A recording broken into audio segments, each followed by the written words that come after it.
Antes de empezar con esta historia, quiero que se pongan cómodos, porque lo que van a escuchar es algo que me contó personalmente don Roberto, un vigilante nocturno que trabajó durante 15 años en el Panteón Civil de Dolores, en la Ciudad de México. Y créanme cuando les digo que después de escucharlo, nunca volverán a ver los cementerios de la misma manera. Así que si les gusta este tipo de contenido, no olviden dejar su like y suscribirse, porque tenemos 5 testimonios igual de escalofriantes. Don Roberto empezó a trabajar en el Panteón en el año 2005. Me dijo que al principio todo era bastante tranquilo, nada fuera de lo normal. Su turno comenzaba a las 10 de la noche y terminaba a las 6 de la mañana. Durante esos primeros años, su rutina era simple: hacer recorridos cada hora por las diferentes secciones del cementerio, verificar que las puertas de los mausoleos estuvieran cerradas y asegurarse de que no hubiera intrusos. A veces se encontraba con algún gato callejero o con el viento moviendo las flores de las tumbas, pero nada más. El panteón es enorme, tiene más de 50.000 tumbas y está dividido en varias secciones. Don Roberto conocía cada rincón como la palma de su mano. Me contó que había noches donde no pasaba absolutamente nada, solo el silencio y las sombras de los árboles proyectándose sobre las lápidas. Él siempre llevaba su termo con café, su lámpara y su radio para no sentirse tan solo. Era un trabajo solitario, pero honesto, y eso le gustaba. Pero todo cambió una noche de Día de Muertos del año 2019. Don Roberto me dijo que nunca olvidará esa fecha. Era 1 de noviembre, pasada la medianoche, alrededor de las 3 de la madrugada. Estaba haciendo su ronda habitual por la sección antigua del cementerio, esa donde están enterradas personas desde finales del siglo XIX. El aire estaba frío y había una neblina ligera que hacía todo más tétrico de lo normal. De repente, escuchó algo que nunca había oído en todos sus años de trabajo: el sonido de pasos múltiples caminando en formación. No eran pasos normales, eran coordinados, como si un grupo de personas marchara al mismo tiempo. Don Roberto se quedó paralizado. El sonido venía desde el fondo de la sección antigua, justo donde están los mausoleos más antiguos y deteriorados. Su primer pensamiento fue que alguien había entrado al panteón, quizás vándalos o ladrones de tumbas. Apagó su lámpara y se acercó con cuidado, escondiéndose detrás de un mausoleo grande. Lo que vio lo dejó sin aliento. Una procesión fúnebre completa avanzaba lentamente entre las tumbas. Había aproximadamente 20 personas vestidas completamente de negro, estilo antiguo, con ropas de principios del siglo XX. Llevaban un ataúd en hombros y caminaban en silencio absoluto. No hablaban, no lloraban, solo avanzaban con una lentitud antinatural. Don Roberto me dijo que sintió un frío que no era normal, un frío que le calaba los huesos.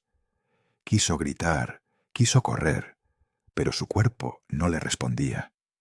Se quedó ahí, viendo cómo la procesión pasaba frente a él a menos de 5 metros de distancia. Pudo ver sus rostros pálidos, sin expresión alguna, con los ojos fijos al frente. Las mujeres llevaban velos negros y los hombres sombreros de copa. Todos se movían al unísono, como si fueran uno solo. La procesión se dirigió hacia un mausoleo específico en la esquina más alejada de la sección. Don Roberto los siguió desde lejos, todavía sin poder creer lo que veía. Cuando llegaron al mausoleo, simplemente desaparecieron. No abrieron la puerta, no entraron por ningún lado. Simplemente se desvanecieron en el aire como si nunca hubieran estado ahí.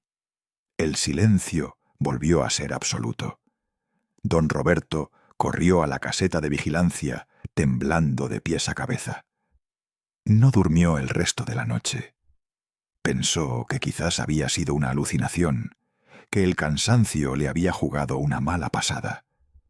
Pero la siguiente noche, a la misma hora exacta, las 3 de la madrugada, volvió a escuchar los pasos. Esta vez decidió no acercarse, pero el sonido era inconfundible. La misma procesión, los mismos pasos coordinados. Durante todo el mes de noviembre, todas las noches sin falta, la procesión aparecía a las 3 de la madrugada. Don Roberto investigó y descubrió que en 1918, durante la epidemia de gripe española, ese mausoleo había sido usado para enterrar a una familia completa que murió en una sola semana. 23 personas en total. La procesión tenía el mismo número de personas que él había contado. Lo que casi hace que don Roberto renunciara fue lo que pasó la última noche de noviembre. Decidió grabar la procesión con su teléfono para tener una prueba. Se armó de valor y se acercó más de lo habitual. Cuando levantó el teléfono para grabar, todas las figuras se detuvieron al mismo tiempo y giraron sus cabezas hacia él. Sus ojos estaban completamente negros, sin pupila, sin iris, solo oscuridad. Y entonces, todos al unísono, levantaron sus manos y señalaron directamente hacia él. Don Roberto salió corriendo y no paró hasta llegar a la entrada del panteón. Su teléfono se había apagado y cuando logró encenderlo, no había ningún video grabado. Esa misma noche presentó su renuncia. Me dijo que 15 años de trabajo no valían la pena si tenía que volver a ver esas cosas. Hoy trabaja como guardia de seguridad en un centro comercial y duerme mucho mejor. La tradición en México dice que durante el Día de Muertos los difuntos regresan a visitar a sus seres queridos. Pero hay lugares, como el Panteón de Dolores, donde algunos nunca se fueron realmente. Don Roberto aprendió que hay cosas que es mejor dejar sin investigar, que hay procesiones que nunca terminan y que algunos muertos siguen cumpliendo con rituales que la muerte no pudo detener. ¿Y ustedes se hubieran quedado a grabar o hubieran corrido como don Roberto? Ahora quiero compartirles el testimonio de Jonathan, un joven de 28 años que trabajó como vigilante nocturno en el Cementerio Central de Bogotá, Colombia. Esta historia me la contó él mismo a través de un mensaje de voz, y créanme que la desesperación en su voz era totalmente real. Si pensaban que la historia anterior era perturbadora, prepárense, porque esta es mucho peor. No olviden dejarme en los comentarios si ustedes creen en estas cosas o si piensan que tiene alguna explicación lógica. Jonathan consiguió el trabajo de vigilante en el año 2022, justo después de la pandemia. Me dijo que necesitaba el dinero y que no le importaba trabajar de noche en un cementerio porque no creía en nada de eso. Su turno era de 11 de la noche a 7 de la mañana y al principio todo parecía bastante normal. El cementerio central es uno de los más antiguos de Bogotá, fundado en 1832, y tiene una energía pesada que cualquiera puede sentir apenas entra. La rutina de Jonathan consistía en hacer rondas cada 2 horas, revisar las cámaras de seguridad y asegurarse de que nadie entrara a robar las tumbas o a hacer vandalismo. Me contó que las primeras semanas fueron tranquilas, solo el sonido del viento entre los árboles y algún perro callejero ocasional. Él pasaba el tiempo escuchando música con audífonos y revisando su teléfono. Pensaba que había conseguido el trabajo más fácil del mundo. Pero todo cambió una noche de marzo, aproximadamente 2 meses después de haber empezado. Eran las 2 de la madrugada, y Jonathan estaba haciendo su ronda habitual por la sección más antigua del cementerio. De repente, escuchó algo que lo hizo quitarse los audífonos de inmediato. El llanto de una niña. No era un llanto cualquiera, era un llanto desgarrador, como si alguien estuviera sufriendo un dolor insoportable. El sonido venía desde una tumba específica en la esquina norte del cementerio. Jonathan me dijo que sintió un escalofrío recorrerle todo el cuerpo. Su primer instinto fue pensar que alguien había dejado a una niña abandonada en el cementerio, así que corrió hacia el lugar de donde venía el llanto. Pero cuando llegó a la tumba, el llanto se detuvo abruptamente. Solo quedó el silencio. La tumba era antigua, de 1928, y tenía el nombre de una niña, María Fernanda Restrepo, de solo 7 años de edad. Jonathan revisó alrededor de la tumba, pero no había nadie.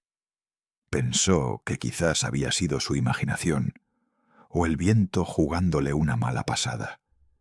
Intentó calmarse y continuar con su ronda, pero no podía sacarse de la cabeza ese llanto tan desgarrador.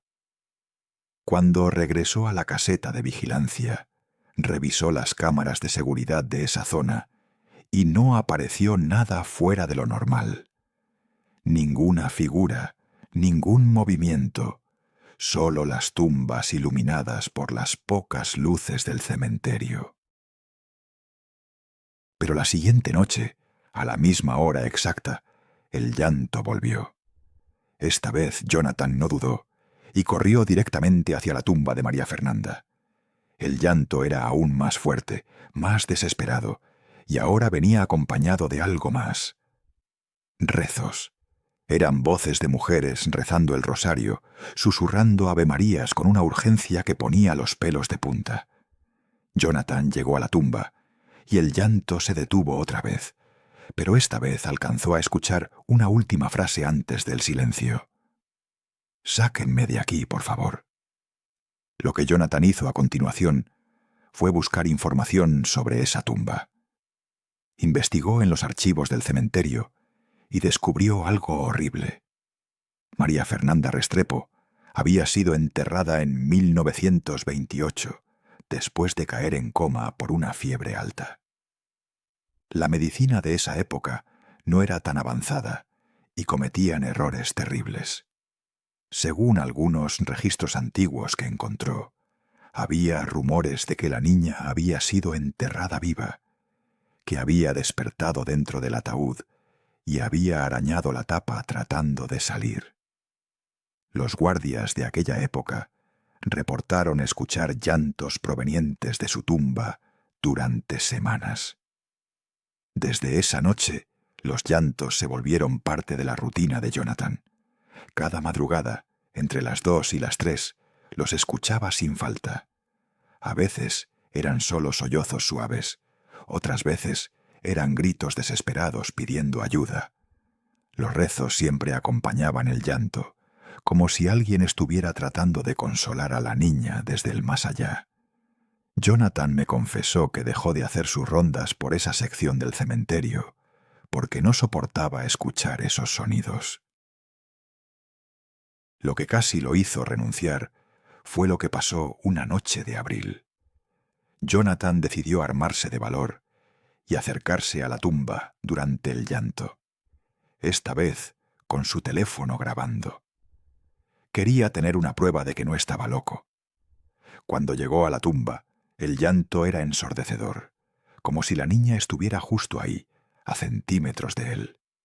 Se arrodilló frente a la lápida y con voz temblorosa dijo: «María Fernanda, ya descansa, ya estás libre».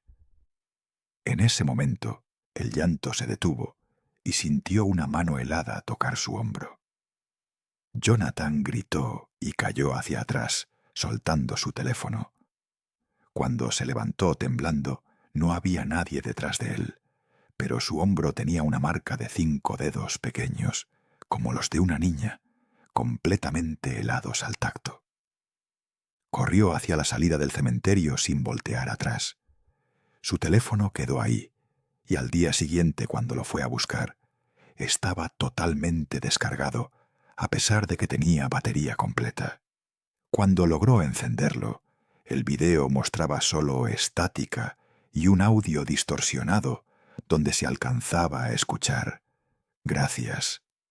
Jonathan renunció esa misma semana. Me dijo que no podía seguir trabajando en un lugar donde los muertos te tocaban y te dejaban marcas en la piel. Hoy trabaja en seguridad en un edificio de oficinas y nunca volvió a pasar cerca de ese cementerio. Me confesó que a veces, en las madrugadas, todavía escucha ese llanto en sus sueños y se despierta con la sensación de que una mano helada lo está tocando. En Colombia existe la creencia de que cuando alguien muere en circunstancias traumáticas o injustas, su alma queda atrapada repitiendo ese momento una y otra vez. María Fernanda nunca pudo descansar porque su muerte fue prematura y horrible. Y Jonathan aprendió que hay sonidos que es mejor no investigar, que hay llantos que no son de este mundo y que algunos niños nunca dejaron de pedir ayuda. Esta historia me la contó Javier, un vigilante del cementerio de Montjuïc en Barcelona, España. Y déjenme decirles que lo que él vivió desafía toda lógica y toda explicación racional. Si han disfrutado estas historias hasta ahora, no olviden compartir este video con alguien que le gusten estos temas, porque todavía nos faltan 2 testimonios más que los van a dejar helados. Y ahora sí, vamos con la historia de Javier. Javier comenzó a trabajar como vigilante nocturno en Montjuïc en el año 2017. Tenía 42 años y necesitaba un trabajo estable después de haber estado desempleado varios meses. El cementerio de Montjuïc es impresionante. Está ubicado en una montaña con vista al mar Mediterráneo y tiene tumbas y panteones de familias catalanas importantes desde el siglo XIX.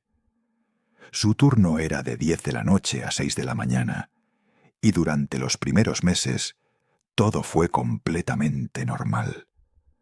La rutina de Javier era bastante sencilla: hacer recorridos por las diferentes secciones del cementerio cada hora, verificar que las puertas de los panteones estuvieran cerradas y reportar cualquier actividad sospechosa. Me contó que lo que más le gustaba era la vista desde la parte alta del cementerio, donde podía ver toda Barcelona iluminada. Las noches eran tranquilas, solo acompañadas por el sonido del viento del mar y algún búho ocasional. Era un trabajo solitario, pero con una paz que difícilmente encontraba en otros lugares. Todo cambió durante el invierno de 2018.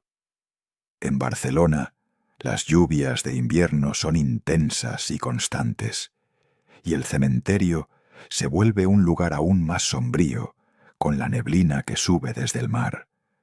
Una noche de enero, después de una lluvia torrencial que había dejado todo el suelo lleno de barro, Javier estaba haciendo su ronda de las 2 de la mañana. La tierra estaba completamente húmeda, y cada paso que daba dejaba una huella profunda en el lodo. Mientras caminaba por la sección antigua, la que está más cerca del bosque, vio algo que lo hizo detenerse en seco. A unos 30 metros de distancia, entre las lápidas, había una figura vestida completamente de negro. No era inusual ver gente vestida de negro en un cementerio, pero lo extraño era la hora y el hecho de que esa persona caminaba muy lentamente entre las tumbas, como si estuviera buscando algo. Javier encendió su linterna y gritó: «Disculpe, el cementerio está cerrado». La figura no respondió, simplemente siguió caminando. Javier se acercó con cuidado, siguiendo las huellas de sus propios pasos en el barro. Cuando llegó al lugar donde había visto a la figura, ésta había desaparecido. Buscó por todos lados, revisó detrás de los panteones y entre los árboles, pero no había nadie. Lo más perturbador vino cuando iluminó el suelo. No había ninguna huella. El barro estaba completamente liso, sin marcas de pisadas, excepto las suyas propias. Javier pensó que quizás la persona había caminado por las zonas de piedra, pero aún así debería haber algún rastro. La siguiente noche, con el suelo todavía húmedo de la lluvia continua, la figura apareció otra vez. Esta vez eran dos personas vestidas de negro, ambas caminando con la misma lentitud antinatural. Javier las observó desde lejos con sus binoculares y pudo ver que llevaban ropa antigua, de principios del siglo XX, con abrigos largos y sombreros. Se movían como flotando, sin hacer ningún ruido. Decidió seguirlas manteniendo distancia, marcando su propio camino en el barro para poder regresar. Las figuras lo guiaron hasta una sección del cementerio que raramente visitaba, la zona donde están enterradas las víctimas de la Guerra Civil Española. Javier me contó que sintió un frío que le calaba los huesos, un frío que no era normal a pesar de ser invierno. Las figuras se detuvieron frente a una fosa común que había sido excavada en 1939. Se quedaron ahí, completamente inmóviles, como estatuas. Javier se acercó más, y cuando estuvo a menos de 10 metros, las dos figuras voltearon al mismo tiempo hacia él. Lo que vio lo dejó paralizado. No tenían rostros. Donde deberían estar los ojos, la nariz y la boca, solo había una superficie lisa y negra, como si llevaran máscaras de tela oscura pegadas a la piel. Javier me dijo que sintió un miedo que nunca había experimentado, un terror visceral que le hizo soltar la linterna.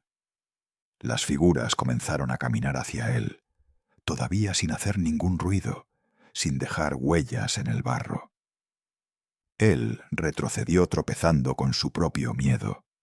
Cayó al suelo lleno de lodo y empezó a arrastrarse hacia atrás.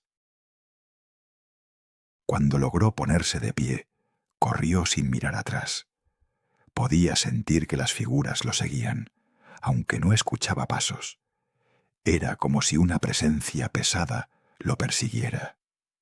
Llegó a la caseta de vigilancia temblando, cubierto de barro de pies a cabeza, y se encerró con llave. Desde la ventana pudo ver las dos figuras paradas en la entrada de la caseta, observándolo con sus rostros sin rasgos. Se quedaron ahí durante 15 minutos, que a Javier le parecieron horas eternas, hasta que simplemente se desvanecieron en el aire. Javier investigó sobre la fosa común y descubrió algo escalofriante. 2 semanas antes de que él viera las figuras por primera vez, alguien había profanado esa fosa, robando objetos personales que habían sido enterrados con las víctimas. Desde entonces, varios vigilantes habían reportado fenómenos extraños en esa zona, pero nadie había querido hablar del tema por miedo a parecer locos. Las figuras de negro eran guardias fantasmales que protegían el descanso de aquellos que fueron asesinados injustamente durante la guerra. Lo que casi hizo que Javier renunciara fue lo que pasó una semana después. Las figuras comenzaron a aparecer más frecuentemente, ya no solo 2, sino grupos de 5 o 6, siempre vestidas de negro, siempre sin rostro, siempre caminando sin dejar huellas. Una noche, Javier encontró un mensaje escrito en el espejo de la caseta de vigilancia con el vaho: «Cuida lo que es sagrado». Nadie más tenía acceso a esa caseta.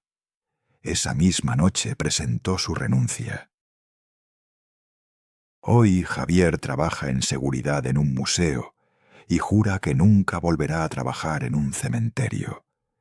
Me dijo que aprendió que hay lugares donde los muertos nunca descansan completamente, donde protegen eternamente lo que les fue arrebatado. Las figuras sin rostro de Montjuïc siguen caminando entre las tumbas cada noche lluviosa de invierno, sin dejar huellas, pero dejando claro que algunos secretos están mejor enterrados. Ahora les voy a contar el testimonio de Marcelo, un vigilante que trabajó en el cementerio de la Recoleta, en Buenos Aires, Argentina. Este es uno de los cementerios más famosos y elegantes de toda Latinoamérica, donde están enterradas las familias más aristocráticas del país. Lo que Marcelo vivió ahí lo marcó de por vida, y después de escuchar su historia, van a entender por qué algunos lugares guardan secretos que es mejor no descubrir. Si están disfrutando este contenido, suscríbanse y activen la campanita porque falta solo una historia más. Marcelo empezó a trabajar como vigilante nocturno en La Recoleta, en el año 2020, justo durante la pandemia. Tenía 35 años y había perdido su trabajo anterior, así que cuando le ofrecieron el puesto de guardia nocturno, lo aceptó sin dudarlo. El cementerio es impresionante. Parece más una ciudad de mausoleos que un cementerio común. Hay bóvedas de mármol, esculturas de ángeles y vírgenes, y pasillos estrechos que se entrecruzan como un laberinto. Su turno comenzaba a las 9 de la noche y terminaba a las 7 de la mañana. La rutina de Marcelo consistía en hacer rondas cada hora y media por todo el cementerio, que tiene más de 1.800 bóvedas. Me contó que al principio le daba un poco de miedo caminar solo entre tantos muertos ilustres, pero con el tiempo se acostumbró. El lugar tiene una energía especial, como si el peso de la historia y del dinero viejo se pudiera sentir en el aire. Durante las primeras semanas no pasó nada fuera de lo normal, solo el silencio de la noche y algún gato callejero que se paseaba entre las tumbas. Pero todo cambió una noche de mayo de 2020. Marcelo estaba haciendo su ronda de las 2 de la madrugada cuando vio algo que lo dejó helado. En uno de los pasillos más antiguos del cementerio, específicamente en la sección donde están las bóvedas más lujosas del siglo XIX, había una luz de vela encendida dentro de un nicho. Lo extraño era que ese nicho había sido sellado en 1922 y nadie había entrado ahí en casi 100 años. La familia que lo poseía se había extinguido décadas atrás. Marcelo se acercó con su linterna y verificó que efectivamente el nicho estaba sellado, sin ninguna rendija ni abertura. La placa de mármol que cubría la entrada estaba intacta, pero adentro claramente se veía la luz parpadeante de una vela. Podía ver la llama moviéndose detrás del mármol translúcido. Pensó que quizás era un reflejo de su linterna, pero cuando la apagó, la luz de la vela seguía ahí, brillando con ese resplandor cálido característico de las velas de cera. El olor a cera quemada era inconfundible. Marcelo reportó el incidente a su supervisor al día siguiente, pero nadie le creyó. Le dijeron que probablemente había sido un reflejo de las luces de la calle o su imaginación jugándole una mala pasada. Pero Marcelo sabía lo que había visto. La siguiente noche volvió al mismo lugar a la misma hora, y la vela estaba encendida otra vez. Esta vez tomó fotografías con su teléfono, pero cuando revisó las imágenes, solo aparecía el nicho oscuro sin ninguna luz. Era como si la vela solo pudiera ser vista con los ojos, no capturada por cámaras. Con el paso de las semanas, Marcelo descubrió que no era solo un nicho. Había al menos 7 bóvedas diferentes donde las velas se encendían durante la madrugada. Todas tenían algo en común. Habían sido selladas hace décadas y pertenecían a familias que habían sufrido tragedias violentas. Una era de una familia donde 3 generaciones murieron envenenadas en 1915. Otra pertenecía a una mujer que fue asesinada por su esposo en 1938. Las velas siempre aparecían entre las 2 y las de la madrugada. Lo que realmente perturbó a Marcelo fue lo que pasó después de que unos vándalos profanaron una de las bóvedas en junio de 2020. Rompieron el sello de mármol de la bóveda de la familia Alberti, una familia aristocrática muy poderosa en el siglo XIX, y robaron joyas y objetos de valor que habían sido enterrados con los muertos. Marcelo descubrió la profanación durante su ronda de las 5 de la mañana. El mármol estaba destrozado y los ataúdes habían sido violados. Desde esa noche, la actividad paranormal en el cementerio se intensificó de una manera aterradora. Ya no eran solo las velas en los nichos sellados. Marcelo comenzó a escuchar pasos detrás de él durante sus rondas, pisadas de tacones en el mármol que se detenían cuando él se volteaba. Escuchaba susurros en francés e italiano, los idiomas que hablaban las familias aristocráticas del siglo XIX. Las puertas de hierro de algunas bóvedas se abrían solas con un chirrido escalofriante, a pesar de estar cerradas con candados oxidados. Pero lo más aterrador eran las figuras que empezó a ver, siempre vestidas con ropa de época, elegante y cara, caminando por los pasillos del cementerio como si todavía fueran los dueños de Buenos Aires.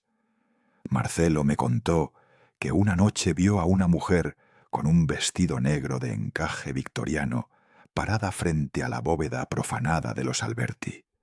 La mujer lloraba en silencio, con las manos cubriendo su rostro.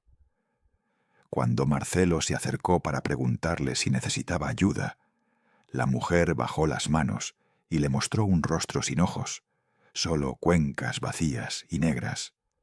Marcelo corrió sin mirar atrás y se encerró en la caseta de vigilancia. Desde ese momento, las apariciones se volvieron más frecuentes y más agresivas.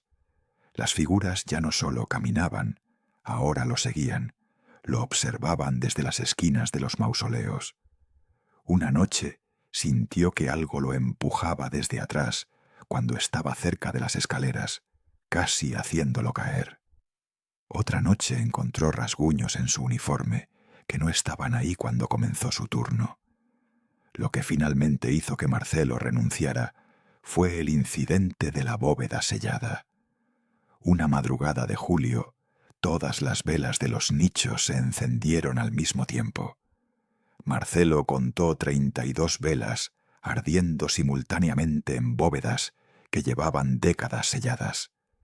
El resplandor era tan intenso que iluminaba todo el pasillo con una luz dorada y fantasmal.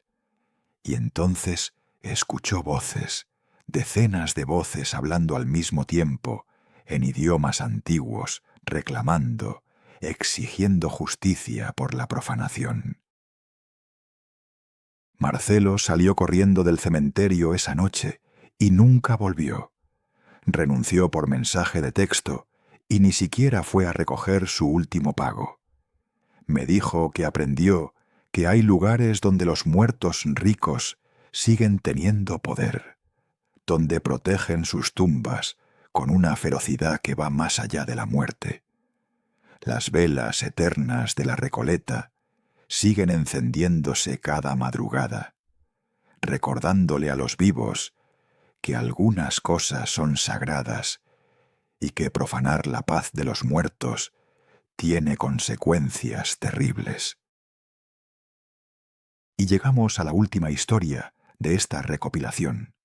Y créanme que guardé la mejor para el final. Este es el testimonio de Carlos, quien trabajó en el Cementerio General de Santiago de Chile. Lo que él vivió va a hacerlos cuestionar todo lo que saben sobre la vida y la muerte. Si llegaron hasta aquí, dejen su like y compartan este video, porque historias como estas necesitan ser escuchadas. Y ahora sí, prepárense para lo que Carlos tiene que contarnos. Carlos comenzó a trabajar como vigilante nocturno en el Cementerio General en el año 2021. Tenía 40 años y había trabajado en seguridad toda su vida, pero nunca en un cementerio. El Cementerio General de Santiago es enorme. Fue fundado en 1821 y es como una ciudad dentro de la ciudad.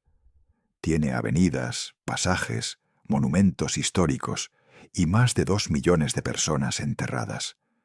Su turno era de 10 de la noche a 6 de la mañana, y la primera noche que llegó, se sintió completamente perdido. Ahí fue cuando conoció a don Sergio.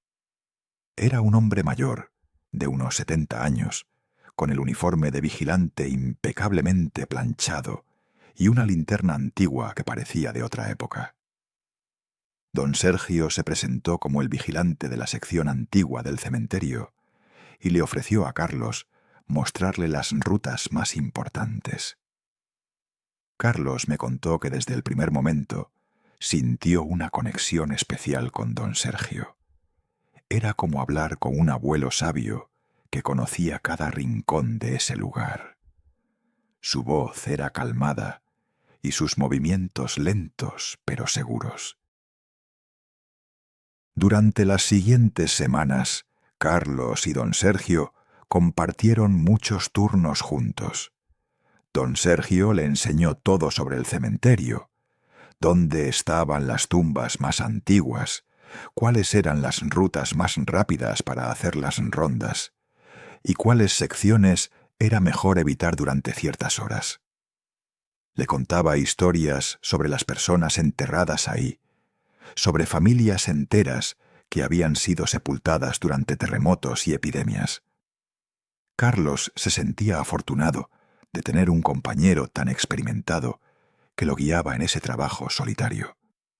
Lo extraño era que Carlos nunca veía a don Sergio en la caseta de vigilancia cuando comenzaba el turno, ni cuando terminaba. Siempre se encontraban durante las rondas, como si don Sergio apareciera de la nada en medio del cementerio. Cuando Carlos le preguntaba a qué hora llegaba, don Sergio simplemente sonreía y decía que él llevaba tanto tiempo ahí que ya no recordaba horarios. Carlos pensaba que era un hombre excéntrico pero adorable, así que nunca le dio mucha importancia. Una noche de marzo, después de 3 meses trabajando juntos, Carlos decidió preguntarle al supervisor sobre don Sergio. Quería saber cuántos años llevaba trabajando ahí y si podía hacer algo especial por su cumpleaños, que se acercaba. La respuesta del supervisor lo dejó completamente helado. Le dijo que no había ningún don Sergio trabajando en el cementerio. Carlos pensó que era una broma de mal gusto, así que insistió, describiendo al hombre con todo detalle: su altura, su uniforme antiguo, su linterna, su manera de hablar. El supervisor se puso pálido y le pidió a Carlos que lo acompañara a la oficina administrativa. Le mostró un archivo viejo, polvoriento, con fotografías de vigilantes que habían trabajado ahí décadas atrás. Y ahí estaba: Sergio Morales Campos, vigilante nocturno del Cementerio General desde 1958 hasta 1992. La fotografía era exactamente igual al don Sergio que Carlos conocía, hasta el último detalle. El supervisor le explicó algo que hizo que Carlos sintiera un frío que le llegó hasta los huesos. Don Sergio había muerto en 1992, mientras hacía su ronda nocturna. Tuvo un infarto masivo en la sección antigua del cementerio, justo donde siempre se encontraba con Carlos. Su cuerpo fue encontrado al amanecer, con su linterna todavía encendida en la mano. Fue enterrado en el mismo cementerio que había cuidado durante 30 años. Desde entonces, varios vigilantes habían reportado ver a un hombre mayor con uniforme antiguo caminando por las noches, pero nadie le había dado mucha importancia. Carlos no podía creer lo que estaba escuchando. Él había hablado con don Sergio, había caminado a su lado, había escuchado sus historias. No era posible que todo ese tiempo hubiera estado interactuando con un fantasma. Esa misma noche, con las manos temblando, Carlos regresó a hacer su turno. Necesitaba confirmarlo por sí mismo. A la 1 de la madrugada, como siempre, se encontró con don Sergio en la sección antigua. Carlos reunió todo su valor y le preguntó directamente: «¿Don Sergio? ¿Usted está muerto?». El anciano se quedó en silencio por un momento que pareció eterno. Luego sonrió con una tristeza infinita y asintió lentamente. Carlos me contó que sintió un terror que nunca había experimentado, pero al mismo tiempo una compasión profunda por ese hombre que llevaba 30 años sin darse cuenta de que había fallecido. Don Sergio le explicó que él simplemente había seguido haciendo su trabajo, cuidando el cementerio que tanto amaba. Lo que casi destruyó la cordura de Carlos fue lo que don Sergio le dijo después. Le confesó que Carlos no era el primer vigilante con el que había hablado en todos esos años. Había acompañado a docenas de guardias nocturnos, ayudándolos a hacer su trabajo, protegiéndolos de otros espíritus menos benevolentes que habitaban el cementerio. Don Sergio nunca supo que estaba muerto hasta que Carlos se lo preguntó. Había estado repitiendo su rutina nocturna durante 3 décadas, atrapado en un loop del que no podía salir. Carlos intentó ayudar a don Sergio a encontrar paz, a aceptar su muerte y seguir adelante. Pero don Sergio le dijo algo que lo marcó para siempre. «Este cementerio es mi hogar. Estos muertos son mi responsabilidad. ¿Cómo puedo irme si todavía hay tanto que cuidar?». Esa fue la última conversación que tuvieron. Después de esa noche, Carlos nunca volvió a ver a don Sergio, pero cada vez que hacía sus rondas por la sección antigua, sentía una presencia protectora acompañándolo. Carlos renunció 2 meses después, no porque tuviera miedo, sino porque no podía soportar la tristeza de saber que don Sergio estaba condenado a trabajar eternamente en ese lugar. Me dijo que aprendió que el amor por el trabajo puede ser tan fuerte que ni siquiera la muerte puede romperlo, que hay personas cuyo sentido del deber trasciende la vida misma, y que a veces los fantasmas no son aterradores, solo son almas perdidas que no pueden dejar ir lo que más amaban. Y con esto terminamos esta recopilación de testimonios de guardias de cementerios. Espero que estas historias les hayan mostrado que hay mucho más allá de lo que podemos ver y entender. Los cementerios no son solo lugares de muerte, son lugares donde las historias continúan, donde los que partieron a veces se niegan a irse completamente. Gracias por acompañarme hasta el final, y recuerden, nunca entren a un panteón después de las 12 de la noche.